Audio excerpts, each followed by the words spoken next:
It's spooky Halloween time! Woo! So it's also mystery box time! We decided to jump on both bandwagons at once, and we found a spooky Halloween mystery box. Spooky. Mystery. To a degree. The problem with this spooky Halloween mystery box is that if I remove the all-important blocking towel, you see every single movie you're going to get an object from. And not just that, when we initially bought this, there was a plastic coating on the outside, and there was a little triangle up here. Like right around here. That showed exactly what you were getting.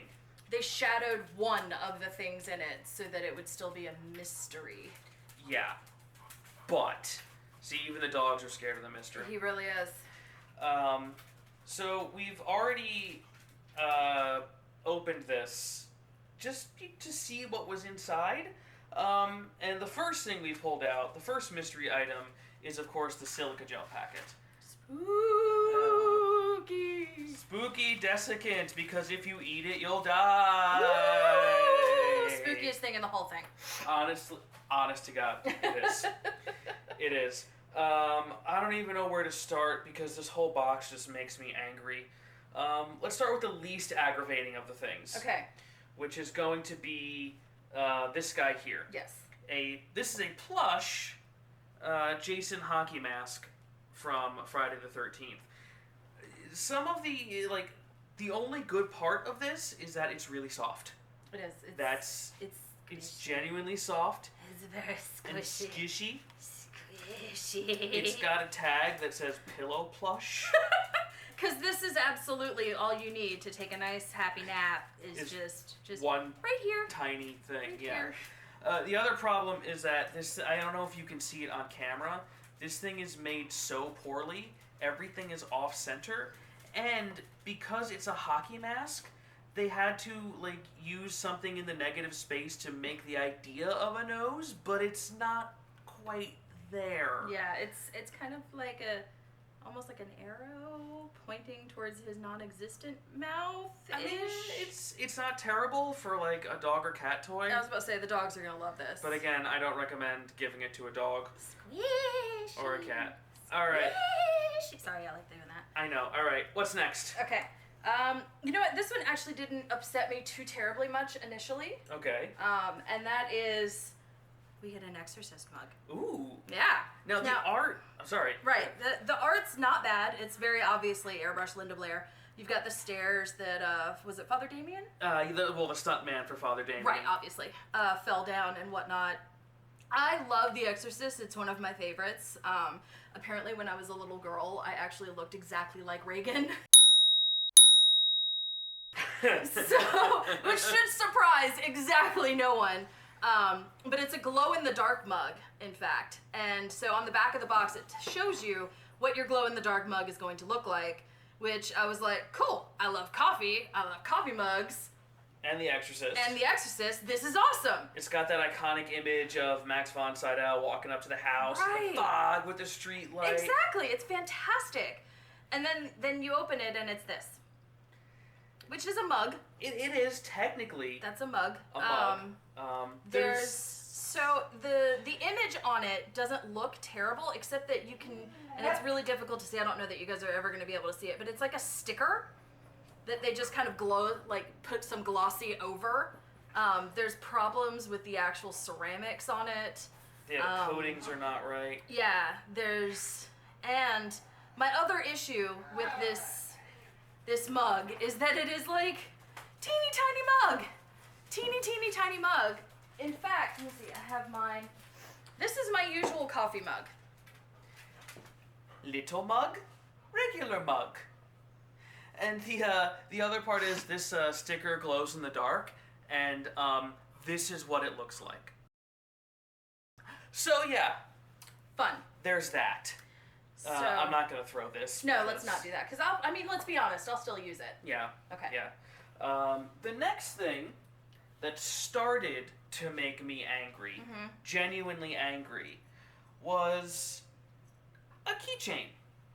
A keychain from one of my favorite movies, a great Kubrick movie, The Shining. And if you look at it, if you weren't sure what movie it was from, just flip it over and you tells can you see right there. this terrible, terrible screen print that you know is just gonna rub off in like a few days. It's got really weird copywriting on it. The only thing I will say positive about it is that it is screen accurate to, well, almost Right. screen accurate to what the actual rune key looked like. I guarantee you it wasn't like that, This cheap ass plastic. terrible plastic. This cheap ass plastic and the numbers that just don't stand out. Oh. Yeah, it's already starting to scratch off. Yep. Yeah, the font's wrong, the numbers are wrong, and the kerning is wrong. Also, there's more space between the edge of the 7 and this side and the edge of the 2 and this side. Again, off-center. Yes. That seems to be a common issue. Yeah, so, in fact, this made me super angry. Here, I'll hold that for you. And because we'll get to kind of the end about the price of everything here, but I got this. Eris and I are both huge Twin Peaks fans, and this keychain here, it looks nice. It's for the Great Northern Lodge. If you can't read the back, it says, clean place, reasonably priced. Agent Cooper's room. This was great. I paid $2 for this. Technically, that was just the shipping, and that was for 2 of them. Yes. So when you find out how much we actually paid for this, you're gonna be angry. yeah. What's the next item that starts to? Oh, the next one that got the blood boiling? Oh, yes. Okay, alright, so, yet again, this one's a Nightmare on Elm Street one. And which I'm a fan of the series. Robert Englund, great. Wes Craven. I've met him. He's fantastic. He's such a sweet guy. So they gave you a scarf. That looks like... It's supposed to look like his sweater. Wait a minute, hang on. Just his scarf. No, it says age 17 and plus. This is the For a saddest, scarf? This is the saddest felt I've ever come across. It's not even consistent from one side to the other. Is it layered? No, this is, okay. You know how you can get, go to, Walmart and get fabric at Walmart and, some of the felt, and I'm sure it's other places too, but, it's, you can see the side that had, the, I don't know, the backing on it, and then the side that they actually felted. That's what this is, essentially. And, again, I'm also a scarf fan. Me too. I'm a big fan of footy, so I have my Atlanta United scarf hanging up in the closet and everything. And this isn't.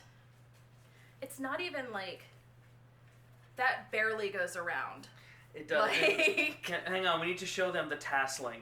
Yeah, which is just somebody took a pair of scissors to it. And I don't know if you can see. We'll probably try to get a shot of this later. If you hold this up to the light, you can see through it. And then it's got the weird stretch that kind of pulls it a little bit when it goes, and it makes it curl and everything. And the more I look at this, the colors aren't even right, because this is kind of burnt umber and green. Yeah. Yeah. Yeah. Yeah. Well, there was one more item in the box. Done with that one.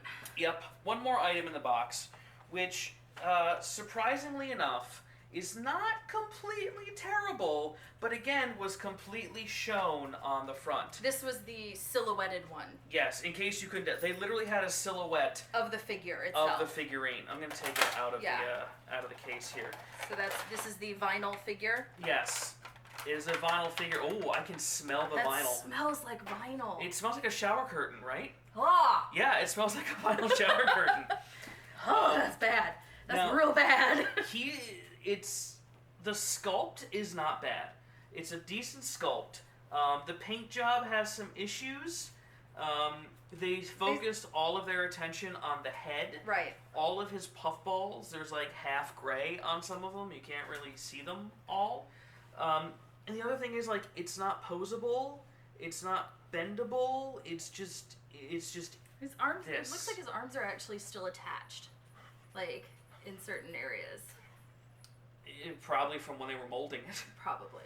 And it has to come with a stand because if it doesn't, it'll just fall over.